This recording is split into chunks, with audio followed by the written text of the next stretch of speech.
Welcome to the channel. My name is Conor. Fantastic to have you here. Today we're going to be talking about depression or sadness from an IFS perspective. In this video, I want to help you understand what's going on with this depression and this sadness. I also want to help you understand how you can make a connection with this depression or this sadness from a really different place using IFS protocols. So in this video and often on this channel, I'm discussing self-led IFS therapy, and that means you become your own therapist using IFS. So that's what we're going to do today with the focus on depression and sadness. The perspective that IFS takes is that our system is not just one singular thinking, feeling thing. At the center, we have this core place of self. And that's kind of where we're trying to return to and live from and lead from as much as possible. And surrounded by self, there's a lot of different parts, and those parts show up in a lot of different ways, depending on their past experience, what kind of baggage or burden they might be holding, how they want to protect us, or what they want to hide from us in order to keep us safe. So when it comes to depression and sadness, obviously there's so many different reasons that you or I or this person or that person can feel depressed and can feel sad. If you get a really bad night of sleep, I know this is true for me. If I don't sleep well, I can wake up and I can just feel really sad.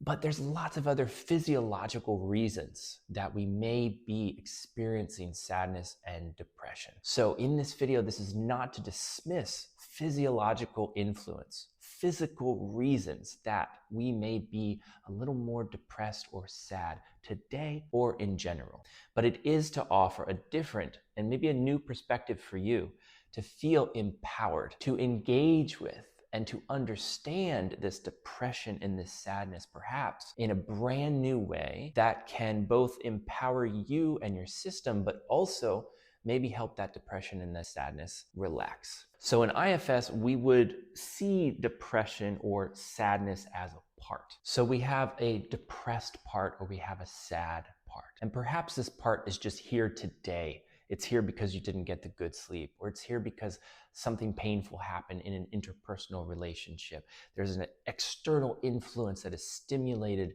this, and it's just kind of here for today. And maybe it makes a lot of sense. But there's this other kind of depression that many of us struggle with, and I know that I have, where it's here and it doesn't seem like it's going anywhere. And it shows up at times that make sense, and it shows up at times that don't make any sense. So wherever your system is on that spectrum of how depression or sadness is a part of your system, it's a guarantee that every human being has experienced this to some degree. So what can we do about sadness and depression, whether it's something that's just here temporarily or it's something that we've sort of been struggling with for a long, long time? Before we get into the actual protocol and practice of helping depression or sadness from an IFS perspective, we have to kind of take on this perhaps very new perspective and belief that nothing is wrong with us and that this part does not need to be fixed or changed. So just kind of take a moment and see how that lands in your system. Your depressed part does not have to be fixed or changed. For some of us, that might feel very relieving and we might feel very seen. And for others, we may notice that we have a very strong reaction to that, where we can hear internally, that's not true. This part does need to change. It's impacting me in this way, that way, and the other. That's really good to notice. And it's also important to identify that reaction as a part. And this part struggles with the depressed and sad part. And can that make sense? Can it make sense that we would have a reaction, or we have parts that really want this to change? Of course we do. Of course we have parts that want that to change. And it's okay that we have these parts that have reactions to, that don't like, or that criticize the depressed or the sad parts of our system. That's really okay. And so the first step in this process is really stepping into a place of self. And from that place of self, we have compassion and we have acceptance for both the depressed and sad part or parts of our system, as well as the parts who may really struggle with the presence of those depressed and sad parts of our system. So how do we get into self? First of all, self is this concept, but it's also an energy. It's a state of being. I think it's very similar to or synonymous with mindfulness or presence. but we do add some distinct characteristics. The three that I want you to remember that I always discuss in videos like this are calm, curious, and compassionate. There are 8 C characteristics in self, but these are the 3 that I find to be the most important: calm, curious, and compassionate. So how do we bring more calm and more curiosity and more compassion into our system? The easiest and fastest, most direct way to do this is with breath. So you want to try it out with me? Let's just take a moment and take a breath together.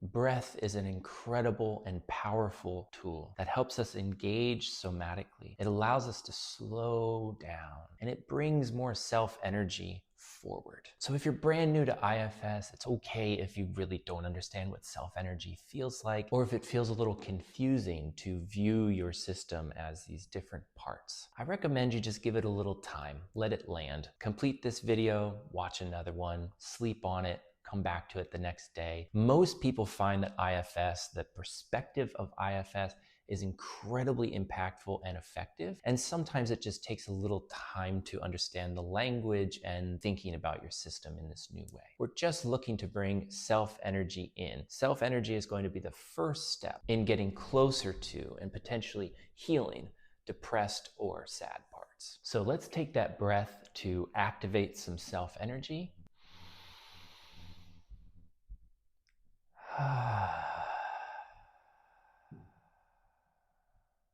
And here we're going to tune into our system and notice if we are blended with any other parts right now. So that would mean that besides feeling just calm, curious, and compassionate, maybe we also feel like we need to get something done. Something's got to change. May feel antsy. There also might be some frustration. There might be some anger. There might be some self-criticism. You're not doing it right.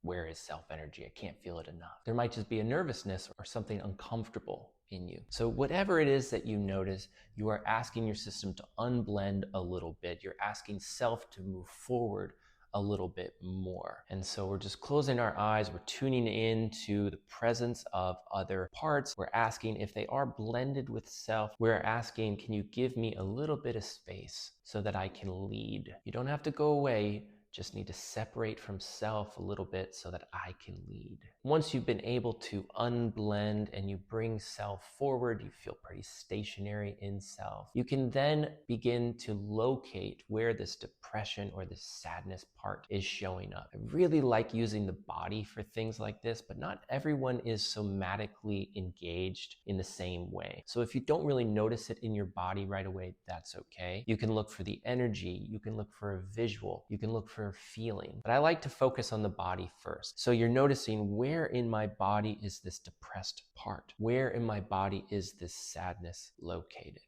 Of course, this is going to be unique for you, but many people hold sadness and depression in the chest, or in the belly, or in the throat. So you can kind of look for it there. Your system is going to be unique to you in how depressed and sad parts make themselves known. So if you have found it or located it in the body, let's say it's accessible to the hand, you can place a hand on that part of your body where the depressed part or the sad part is most present. You can close your eyes. You can let it know, hey, I feel you. I feel you. And you can ask, you can verify, are you feeling depressed right now? Are you feeling sad? And you can wait for a response. Now you may get a response right away that's very, very clear, like a voice that comes to your mind. You might get an increase in body sensation. You might have a flash of a memory. It's also possible that nothing happens at all. And I really want to assure you that that's okay. You practicing this type of work is doing the work. Nothing has to happen in order for it to be a successful IFS self-led therapy session. If you do get a response in some way, you can just pay attention to that. Just notice it. Whatever the response is, the change in the physical sensation, a thought, a memory, an emotional shift, or even a voice, you're just paying attention. So whatever kind of shift or message has been brought to you, has been shared with you from the depressed or sad part, you just want to acknowledge it. And you want to do that from a place of self. So just noticing, calm, curious, and compassionate From that place of self, you're acknowledging, you are witnessing that you understand, that you felt, that you are still present, and that you're still here. Oftentimes, when we do make connection with different parts of our system, those parts can get bigger.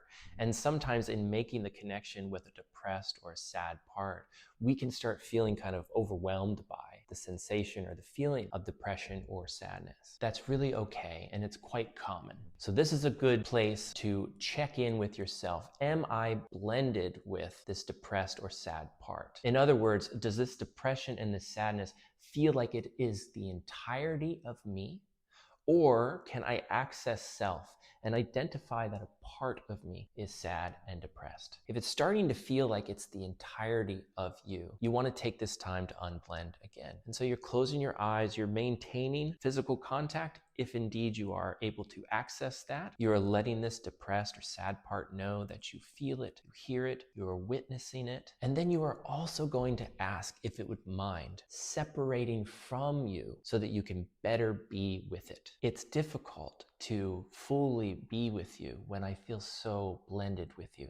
Can you come out from self and let me lead, let me witness you? And you will notice a shift. If that part is willing to unblend, you will feel some kind of energetic shift in your system of that part separating from self and allowing itself to be better seen and better witnessed. Once you have that separation, then you can start engaging with that depressed or sad part in a deeper way, and you can really bring curiosity to the table. Remember, you want to keep paying attention to the influence of other parts, specifically and particularly a part that wants to get something done, a part that has an agenda, a belief from another part that if we ask the right question, this depressed part will go away, will be fixed, will be healed forever. There's nothing wrong with that part that is trying to influence or protect or has an agenda on how this interaction between self and the depressed and sad part goes. But we really want to help that part and any other part that is trying to influence the connection between self energy and the depressed or sad part. We want to help those parts relax. So you are regularly checking in. Am I in self? Am I calm, curious, and compassionate? Or am I calm, curious, compassionate, and really want something to happen? That means that you are in self and you are blended with a part who really wants something to happen. So you want to take time to, again, unblend so that you can just be in self when you are engaging with this depressed and sad part. So if you do feel like self energy is here, this depressed or sad part is able to be unblended and is able to be witnessed, you can bring a lot of curiosity. And what you're looking to do is just to better understand this depressed or sad part. You may ask questions like, how old are you? Or when were you created? Or are you holding any memories that you would like to share with me? Eventually, you may get to a stage where you ask this part if it's stuck somewhere that it would like to be retrieved from, or if it's carrying anything that it wants to let go of. These would both be in the category of unburdening and exile. We're not going to go deep into that work right this moment in this video, but I do want you to know where that could potentially head. For right now, what we are looking to do is just better understand this depressed and sad part. And in return, this depressed or sad part feels better understood. And oftentimes, when a part feels better understood, it feels like someone's looking out for them, someone actually cares, someone's giving them a place to be heard and is reflecting compassion with them. They feel so much more relief and they feel like they can relax better into our system. Ask questions that come from that self-led place of curiosity and see what happens. Once you feel like there's been a good rapport created, there's been good engagement, you can move on to ask, what are you afraid would happen if you were not in this role? In other words, what are you afraid would happen if you were not depressed? What are you afraid would happen if you were not sad? We often will hear a fear of what would happen if they were not depressed or they were not sad. They might fear more vulnerability or more pain. And this act of being depressed or being sad is some form of protection. It could also be that this is the result of some part of you holding on to a burden or a trauma that it really desires to release and let go of if it feels like it's truly safe to do that. So another question we can ask is, if you didn't have to do this role, what would you like to do? And this allows for hope to be instilled, even if that depressed or sad part is not willing to change its role right now. It gives that part a little hope of what changing its role could look like. So again, we're not actually interested. The focus is not to change the depression or the sadness. It is to really befriend and to engage and to love that part as best as we can. We do that through a lot of curious engagement. We do that through a lot of compassionate listening and reflection. Then we can also offer from a place of self. What if it was possible for you to do something else? Would you like that? How would that feel? And eventually in this process, you will get to a point where this part either wants to change its role because it feels safe to do so, and or it wants to unburden or get rid of something that either does not belong to them or it feels like it no longer needs. Those particular processes can become a bit more nuanced, a bit more complicated, and do require a certain level of caution and care that initial engagement doesn't necessarily need to the same degree. But I want you to know where this work can head. And if you want to do deeper work that is safe, that is clear, and that will provide you with all of the protocols that you need, you can check out my complete self-led IFS program, which will talk you through all the steps of these IFS processes in a really safe and clear way. You can check that out in the description box down below. But this initial process of really getting to know the depressed and the sad part, this process is not like a one-off and done situation. This is something that you can do again and again and again, and you can get more and more and more information. And through that process, you're actually developing quite a relationship between self and part. You know, self is like this medicine. It is this healing energy. It's like the sun. And the more time that we can spend with our parts from that place of self, the more very natural and organic healing and integration these parts can have into our system. So as much as unburdening or allowing parts to change their role can sound like that's what I need, and it may be true that some parts do need that, there's also incredible healing power just in the simple engagement between self and part. So I really want to encourage you to do this work. And I also want to really let you know, if you don't know exactly what self-energy feels like, if you don't know if you're doing it right, if you're not sure if you're unblended, if you're not getting a response from parts, all of that is okay. I really encourage you to just be gentle with allowing this kind of practice to land in your system and to allow it to look like whatever it looks like in your system. The more that you watch videos like this, or the more that you play around with this type of engagement, the more your system will react and interact with you. So give it time, be patient with yourself. So I think the big takeaway I want to leave you with in this video is to notice if you feel this depression and sadness in yourself, can you feel it as a part of you? And then can you imagine engaging with that part of you with compassion and with curiosity? Can you find a place of acceptance and love for you? Can you find a place of acceptance and love for this part of you that is depressed and sad?